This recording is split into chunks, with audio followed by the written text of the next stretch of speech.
Meeting of the, yes, did we have an agenda? I have the, yeah, I don't have the agenda. Can't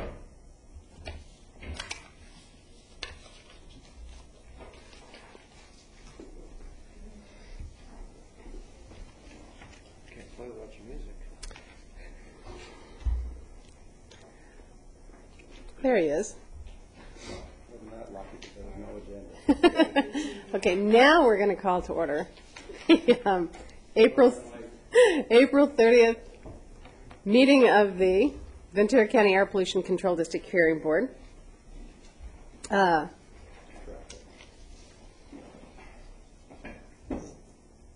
to do a roll call, or we don't normally do that? I think we can just say that everyone's here except for Mr. Gasparino, who will not be attending today. We have one petition on the calendar, petition 789-1, a petition of the City of Thousand Oaks for the Hill Canyon Wastewater Treatment Plant for an extension to the final compliance date in regular variance order number 789. The petitioners present, and if those who are going to testify today would please rise to be sworn. You and each of you do solemnly swear that the testimony you are about to give in the matters now pending before this board will be the truth, the whole truth, and nothing but the truth, so help you God. Thank you. You are here on behalf of the City of Thousand Oaks. Your name, sir? Chuck Rogers. And why don't you present your petition to us? Okay, thank you very much. Earlier in December 18th, 06, I came to your board and asked for the variance due to an increase in the production of methane gas in our anaerobic digesters. Excuse me. At that time, as you well know, you granted me 90 days to get our cogeneration system going, and essentially the issue would go away because the gas wouldn't be created or counted against that 45 billion BTU number. The project was not completed. As of today, they're ready to turn on the cogeneration system, but the issue, as it turns out, as it relates to the permit goes, is even if I was to run the engine 100% of the time over the next month, which is essentially a testing and evaluation period, I wouldn't be able to come into compliance with that rolling BTU number. So in order to do that, we have to not only turn the engine on and keep it going and operating during that time, but we also have to do it for essentially 2 months in order to get us in line with that average. So we asked order granting an extension to that final compliance date in regular variance order 789. I'd like to answer whatever questions you might have. Do any of the board members have any questions of Mr. Rogers? Does the district have any questions? Maybe just one or two. This is Keith Duvall with the Ventura County Air Pollution Control District. Mr. Rogers, your variance 789 expires today, and it's our understanding now that the cogeneration unit is ready to be turned on, ready to be operated. How comfortable are you that once they turn it on tomorrow, let's say, that everything is going to operate as planned, and you won't need to you won't need to continue using the boiler and flare? Yeah, I just don't know, to be honest with you, and I'll tell you why. The skid itself, the whole issue was the gas conditioning skid that was brought in from Tennessee. Technology being what it is, I think they need some time to see whether or not it's going to work, but I don't really believe that it's a kind of plug-and-play system.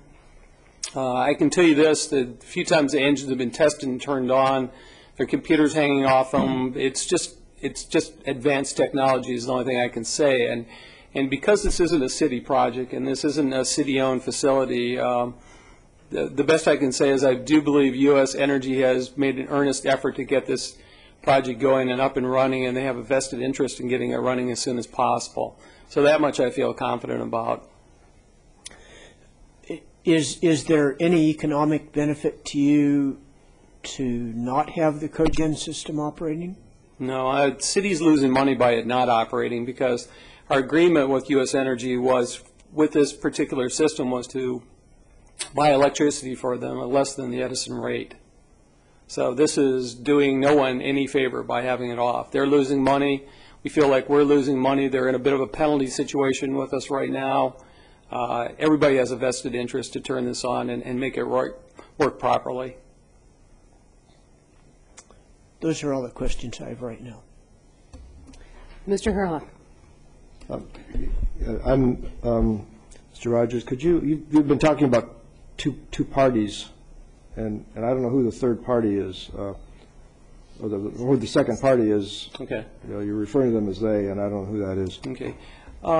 We basically got grants for two projects in our plan. I'll explain both of them because they're very similar. One was a solar facility which was turned on April 11th, and I'll just tell you about it very briefly. It's a 500 kW tracking facility, the only one of its kind in Southern California right now, and certainly the biggest one in Ventura County. But the financial agreements were that we would go out and get the CPUC grants for both of these projects. With the solar, it was $1.5 million. With the cogen, it was $500,000, and that the projects would be owned privately, and we would simply be in a power purchasing agreement with them, very similar to what we are with Edison, with a little more certainty is in terms of rates of what's being powered. So we're providing the gas for, in this particular instance, to U.S. Energy. They're going to burn it in the engines, sell us the electricity from that, and we're also using the heat from those engines to heat our administration building and our digesters. So it is a, if you want to say a third-party agreement, the best way to describe it, it's a power purchasing agreement. So U.S. Energy owns the equipment in question in this Yes, petition, but they own the equipment, but it's on City of Thousand Oaks property? Yes, sir. So it's sort of like a government-owned company or company, anyway, whatever it is. It's becoming more and more typical to have these type of business relationships with people on public facilities. I'll ask you, and if you don't know, I'll ask the district. Is the equipment that U.S. Energy owns being operated somehow under the permit that was granted to the City of Thousand Oaks? No, sir. They have a separate permit. Is that new, or has it always been that way? No, it's always been that way. They have an entire separate permit. We still have the flare, and we still have the boiler that's in case. In the event that their cogeneration system doesn't work and it's shut down, we immediately flip over to the flare. So essentially we're going between two permits. They don't have the permit to operate our flare or our boiler. And most of the time their equipment's going to be running and ramping up and down based on what the gas production is. But when their equipment shuts off, and hopefully the rare instance that does, the gas then immediately goes back to the flare and is flared there. Could you, I generally hear what you're saying, but could you explain which equipment produces emissions and who owns that equipment and what emissions come from which pieces of equipment? Sure, I'd be happy to. The engines themselves that create the electricity are owned by U.S. Energy, and they have a separate permit with the APCD. We, in turn, own the flare, which is on the other side of the engine. So essentially the engines go down, it immediately bypasses to our flare, which is owned by the City of Thousand Oaks, and under permit for that. So once that starts being burned in the flare, that's the City of Thousand Oaks permit there. So we essentially have two permits operating at that time. The boiler, which is also a, kind of a backup to, again, the engines, is used to heat the anaerobic digesters in which the solid material's in. That also is a City of Thousand Oaks within that permit. What did U.S. Energy own? I thought U.S. Energy owned the boiler? No? No, sir. We own the boiler and the flare. City. What did they own before this project? They own nothing. Oh, so they're... This is all new. Mr. Herlock, if I could maybe clarify a point here. In October of 2006, U.S. Energy came to the district and obtained an authority to install the cogeneration engines. I think there's two engines that's involved in that project. So that's really a very new project. a new permit for the district, and we've just issued a temporary operating permit for those 2 engines. Is that equipment in violation of anything? No, it's not. And will not be? No. So the only permit at issue here is permit 150, That's correct. with the permit holder being the city of Thousand Oaks. Yes, sir. Well, that's a little confusing to me. Okay. I have another question for Mr. Rogers. Could you explain the series or the factors or factors that have led to the increase in the amount of methane that you're having to handle, and tell the board why whatever was causing that increase is not going to continue to increase, or maybe not the methane, but the well, yeah, I think you've begun to exceed your 45 billion sometime last year because something was increasing. What is that, and why did that increase, and why isn't it going to continue to increase? Well, in the long term, I hope it does increase a little bit, and I'll explain in what context that's going to be. For a number of years, we had, I think, some issues in operating the digesters, mixing and other things, and we cleared those up, over a period of a year or so. And digesters are strange things. They're very, in some ways, equated to stomachs in the sense that when they get upset, they tend to foam over and do all kinds of strange things. But we just, I think, are doing a better job of operating the facility, maintaining the temperature correctly. So there's no negative in terms of anything that I've done wrong or right or anything. And the increases is in the realm of 10 to 12% over quite a period of time. Flow into the treatment plant hasn't increased dramatically, but it's hard to really put my finger on why that is. As to the other issue, we hope to come back in less than a year with an increased cogeneration capabilities at the facility as well. So we're looking to actually create more gas and more renewable power. If everything's operating properly, it really has nothing to do with this permit, though, because if the engines are operating properly, then I don't have any year-long median rolling issues with meeting 45 billion BTUs. That problem essentially goes away. I didn't follow all of that. Sure. Somebody else want to try? Yes, please. Could you summarize briefly in as simple terms as possible the process from when the waste comes in? It sounds to me as if you're taking the waste, you're treating it, and you're taking some of the byproduct of the waste and using it for this cogen plant? Correct, sir. Okay. Could you flesh that out for us? Oh, sure, I'd be happy to. So we can follow the flow of the energy, the stuff? Essentially, the organic material comes into the treatment plant. There are 2 processes going on. One's the water reclamation process, in which we essentially are taking this chocolate-looking liquid and turning it into essentially clear drinking water quality. The solids portion of that is separated. It's put into digesters, which are large concrete tanks in which the materials in them are mixed about with the goal of creating methane gas and actually breaking down the biological aspect of that in an oxygen-free environment. So the 2 products we have in a treatment plant, one is reclaimed water, the other one is this solid material that we have to process, eventually get rid of. So that's what occurs in those particular tanks. And what do you add to those tanks to make that happen? Yeah, every bit of the bacteria that's present in the water is used in that. There's nothing that we add per se to it.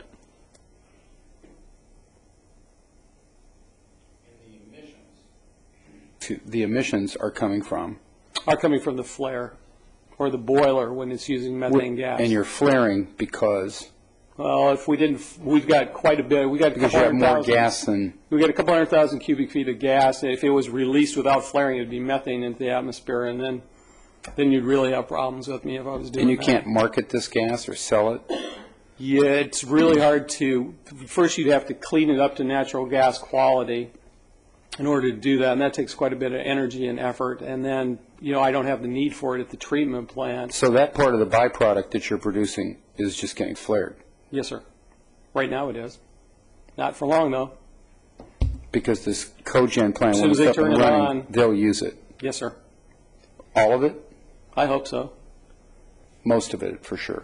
They should be using, we're right at the cusp where they should be creating between 400 and 500 kilowatts a day of that. And we don't want the flare coming on and off. We'd rather it just burn through the engines. That's our goal. The cogen plant's coming online. In your application, it said you were supposed to start in April, but it looks like you're going to be starting in July? No, it could start as early as tomorrow. It's in terms of the reason why the variance is going out for me is, from behalf of the city standpoint, is that whole median requirement for that rolling BTU average. I've been over for about 10% of that particular time. If I had the engines going full blast, I wouldn't be in compliance with the 45 billion in the month of May. So if I had the engines running full tilt, I'd be in a violation situation without this variance.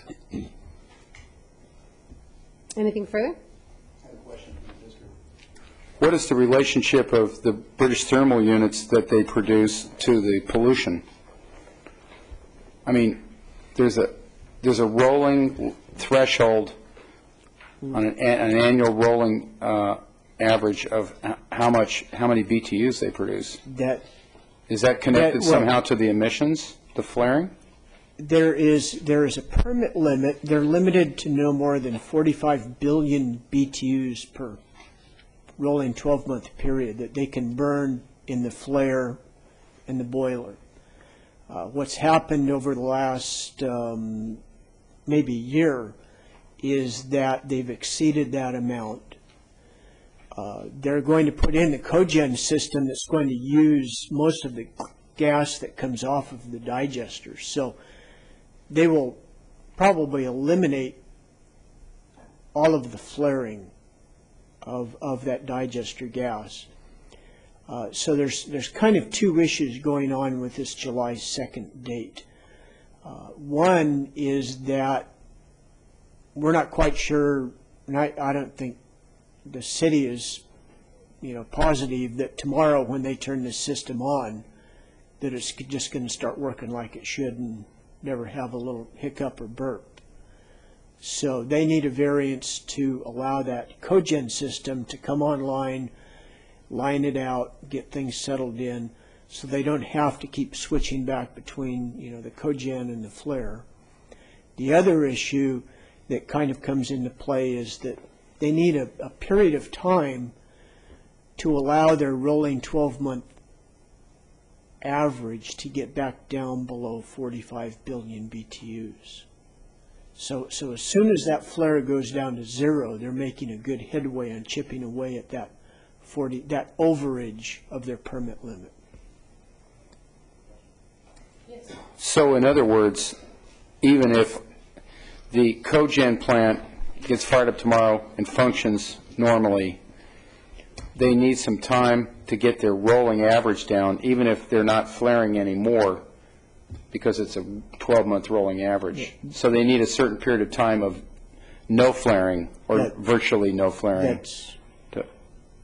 That's correct. But their day-to-day emissions could very well be greatly reduced effectively almost immediately. Oh, yes, Yeah. definitely.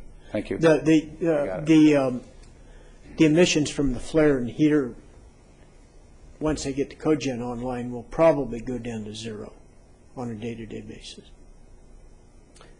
Dr. Shackman. Yes, for the district.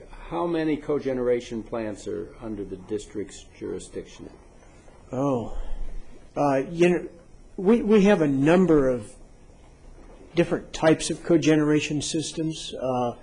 We've got cogeneration systems on a very large magnitude that are at Procter & Gamble. Procter & Gamble is generating maybe 75 megawatts through cogeneration. Weyerhaeuser has a 20 megawatt cogen unit, and these are operating with big gas turbines.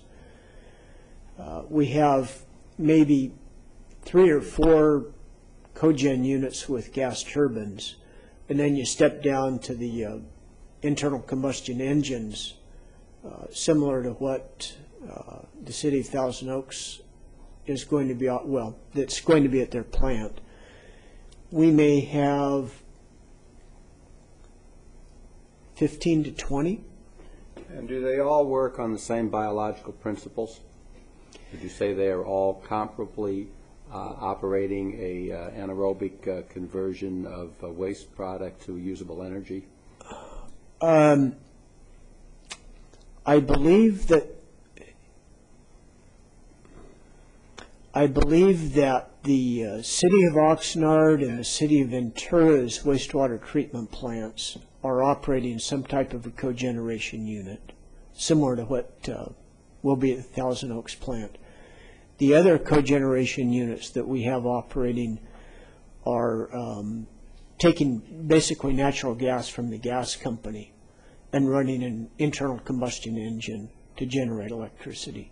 Don't So- they have a waste wood product or paper product that they're attempting to anaerobically digest at Procter & Gamble? No. What Procter & Gamble is doing is they're using natural gas-fired turbines to generate their electricity. So we're down to about 3 systems in the jurisdiction that are similar to this one. I would say so, And yes. do they operate reliably? They're usually quite reliable, yes.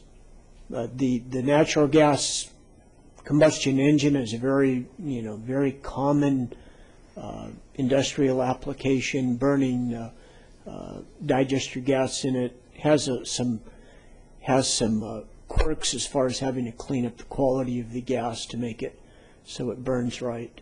But in general, they're a pretty common, pretty stable industrial process.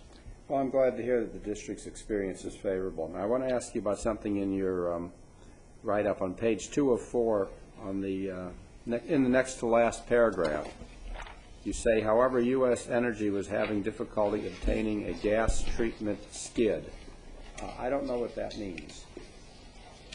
Where are you referring to? On page 2 of 4. Wants to know what a skid is. In, It's the April 26th staff report. the letter. Yes. Mr. Rogers might be able to answer that. Sure, I would be happy to. The company bought this gasket, and essentially it's a gas conditioning system. If you can think of a small trailer in front of it, actually the trailer for the gas conditioning skid's about the same as the trailer or the box that the whole engines come into. It came out of Nashville, Tennessee, or rather Knoxville, I'm sorry, and they just had problems getting it there. I think they had some issues as well as, both in construction and some other technical issues, and it only came just a short while ago. So the system was essentially built, waiting in place for this arrive, and it's been the #1 technical issue, getting it there, and it is there now and installed and ready to go. And what is it? I don't know what a gas Oh, treatment okay. skid is. Essentially, methane gas has its share of contaminants in it. And essentially, the cleaner you get the gas to the engine, the longer it's going to run. And so in order to meet all of the APCD requirements for a variety of different emissions, they just do the best that they possibly can to clean up that gas before it goes in the engine. Otherwise, you have all kinds of problems, really. This thing you're referring to as a skid, then, is a mobile laboratory? I wouldn't say so much as a laboratory. It's a mechanical device. We brought it in with a giant crane, stuck it right in front of the 2 engines, located in front of them. Gas connects right to it. It conditions it, pressurizes it, cools it, does all kinds of things in order to clean it up. And then it has to be regularly maintained as well. And what happens to the impurities that it removes? They actually, Doctor, I haven't seen it in operation. I don't know how frequently they're going to be cleaning it. Part of their contract is that they maintain it, and what that all entails, I'm not completely sure. But any impurities are going to be removed from the site, as far as things that have to be done in that fashion. And who's responsible for removing the end product of the anaerobic digester? City of Thousand Oaks is. And what do you do with it? Right now, it's going to Kern County. It's being recycled there. Spread on the land in Kern County? Actually, ours is being composted to Class A EQ standards, and but we're working hard right now to try to keep it in Ventura County. We have a project going on up at Toland Road with the Ventura Regional Sanitation District. And I'm also looking very hard at figuring out ways to have as few biosolids as possible go anywhere. Essentially, the problem with biosolids, real quick, is, they're 15% solids and 85% water. So essentially what we're doing is hauling water wherever we're going. So the goal at the City of Thousand Oaks, I can talk about, is we want to dry those better at our facility and remove that water fraction. You're not planning to dry them, though, with a fire that's going to need a permit? Right now, nothing's off the board as far as evaluation and technology goes. Mm-hmm. I wouldn't say that we're not going to do anything. In terms of, I think we're going to look at everything that we possibly can, in order to achieve that goal. Well, I'm glad you're explaining some of the complexities of the side issues. So we shouldn't assume that you have a complete closed system once this thing is functioning. That'd be correct, Doctor. All right. Going back to the district, you know all of this. Pretty much most of it, yes. We've worked with, similar systems in other wastewater treatment plants and oil field applications. So, what are the other water treatment plants doing with their residual solids? The city of Oxnard was hauling theirs to Bakersfield. I believe they've either had to quit doing that or will have to quit doing that. City of Ventura, I'm not positive on what they have been doing. There is a project that Mr. Rogers mentioned. The Ventura Regional Sanitation District is looking at establishing a facility up at the Toland Road landfill to process the wastewater solids that are generated in the county and use them as daily, what they call alternate daily cover on their landfill. We've been involved in that process and have are either evaluating the project right now or, let me back up. I don't believe that we've issued an authority to construct for that project, but we're in the process of looking at it. They're not talking about a composting project then on Toland Road. It's just cover. No, it's more of a drying facility, a way of drying the solids, taking all that water out that Mr. Rogers referred to, making sure that it's done without generating any dust emissions or fugitive emissions or odors, and then handling those solids once they go out onto the landfill. Okay. Well, thank you for explaining all that. Sure. Mr. Harlock. This is for Mr. Rogers. One of the findings that we need to make tonight is that during the period of the variance, the applicant, which is Thousand Oaks, will reduce excess emissions to the maximum extent feasible. Mm-hmm. That's not addressed in tonight's draft. In some background material, I got the impression that the city thought that they could not reduce the excess emissions at all during the period of this extended period of the variance. That's correct, sir. There's not much I can do. I certainly am doing nothing to add more gas, basically maintaining a status quo of what I consider proper operation in the facility. Is it your position that there is no feasible way of reducing excess emissions? Yes, sir. Then perhaps I misheard earlier. My understanding is the cogen plant is going to be going online relatively quickly, mm-hmm. and that will reduce emissions to near zero. Right. I believe he was asking, is there anything that I can do? And there's... Oh, as the city. Right, as operating the facility or the digesters themselves. The digesters will continue to produce methane, and there's Yes. nothing you can do about that. Right. I understand. Sorry for interrupting. Oh, sorry. This may not be Thousand Oaks. The emissions that are estimated for the combustion of your flare, do you do those calculations, or I assume the district does those? No, the APCD does all of those. Then for the district, do you know, Mr. Duval, if the district uses a different model for calculating emissions when the fuel is not commercial natural gas, as in this case, when it's digester effluent purified as well as it can be on the skid? We do use different emission factors, and we calculate it a bit differently. Natural gas that you get out of your pipeline from the gas company has what we call BTU rating of about 1,050 BTUs per cubic foot. Digester gas typically has about 600 BTUs per cubic foot. So that difference requires that we calculate it a little bit differently. And I believe we also use a different emission factor for sulfur dioxide emissions from digester gas. Because it has more sulfur in it? That's correct. And because it has less energy, I presume it may create either more oxides of nitrogen or more carbon monoxide? Do you know? I believe it's less. Less. It creates less on a cubic foot basis. No, thank you.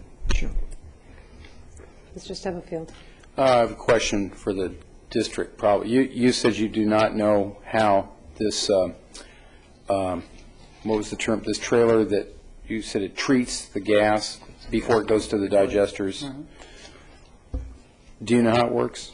I'm just curious how much, what kind of impurities is it removing, and how much of it is there, and what do they do with that?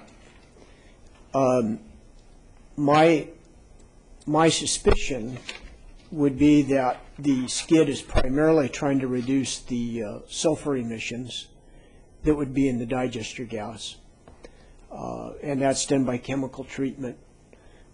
They're probably also trying to take out any carryover particulates that might be carried through. Yeah, and they may be trying to dry the gas, take out the moisture. You don't want to put wet gas into the engine. The skids, what are referred to as the skids, or skid-mounted units similar to this that we've seen, they're totally enclosed systems. So whatever chemical treatment they process, or whatever chemical treatment that they use, it's in an enclosed system. The chemicals are kept in tankage or in vessels, and when those chemicals have to be taken out of the system or replaced, it's done according to whatever hazardous waste protocols there might be. I don't know if there are, considered any hazardous waste with this material. But so the skid itself, what's referred to as the skid, is really an enclosed system. It's got valves, piping, maybe some treatment vessels that might operate on some pressure, and passing the gas through liquid to remove some of the impurities. So this skid is going to have these contaminants that are being removed will be solids. The particulate matter, sulfur. There's no gases that are being removed. It's just well they're treating the digester gas, as a gas through the treatment system. Some of the impurities, like the sulfur dioxide or hydrogen sulfide, might be treated as a gas in a gaseous manner, treating it with liquid to knock out that impurity, which is then transferred into a liquid medium, you might say. And then this stuff has to be routinely removed from catch tanks or something. That's true, yes. And properly disposed of. That's true. Thank you. Anything further for the petitioner? Anything further for the district? We don't seem to have anyone here to participate in public comment, so we will call this hearing closed, and I would ask for a motion on this request from the City of Thousand Oaks. Any further discussion? Motion? I'll make a motion that we accept the City of Thousand Oaks petition to grant them an extension on their variance. Second the motion. Call for a vote.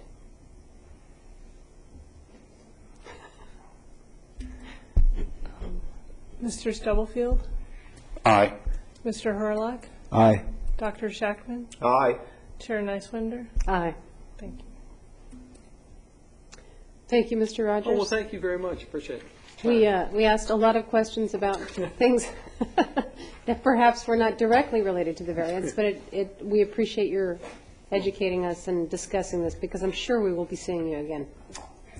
I hope so, in the right in the right context. We're going to invite you out. We're hoping to, in September, to have a grand opening of both our cogen and our solar system, and we're inviting the governor and everybody else. And I've already told Keith we're going to invite the APCD staff and your board to see what we're doing out there. It's an extraordinary facility, $100 million facility out there in the canyon, and truly is just a wonderful place to work. And from an environmental standpoint, I think it's the best. But thank you so much for your patience and time. Just out of curiosity, I didn't want to ask you this on the road, but who owns the solar cogen plant? It's a company called Renewable Ventures, but we started off with Powerlight. They assigned the agreement. If you heard, just recently Nellis Air Force Base had a 15-megawatt solar array placed out there. That's out by Las Vegas. Absolutely, I think it's the hugest one in the United States. All of the partners that were in that were the same people we do business with. And how many watts are you expecting to generate on your solar? You know what, at 9 o'clock in the morning, I go out there, and on a sunny day, it's 400 at 9 o'clock, and then it's near 500 during the middle part of the day. Ours, the panels are looking at you, it's just beautiful, and then they tilt with the sun on a GPS system like that. So, it all depends. I mean, cloudy days, nothing, and really hot days, it's not as good as just regular bright days. So, about 15% of our total energy at the facility is going to be provided by the solar array. Great. All right. Well, again, thank you very much. All right. Hope to see you in September. Do we have anything else from the district today? Any news? We expect to be filing a petition for an abatement order this week, and we'll need to try and schedule a hearing date with your board. And Chris. Right, we're looking at May 14th or 21st. Okay, so I think we're at the 21st of May right now. Should be fine. It's fine for me. Well, I'm sure we'll see an email. Yeah, we'll work closely with you this week on the dates. All right. Well, with that, we'll adjourn the meeting. Thank you, everybody. You're right on.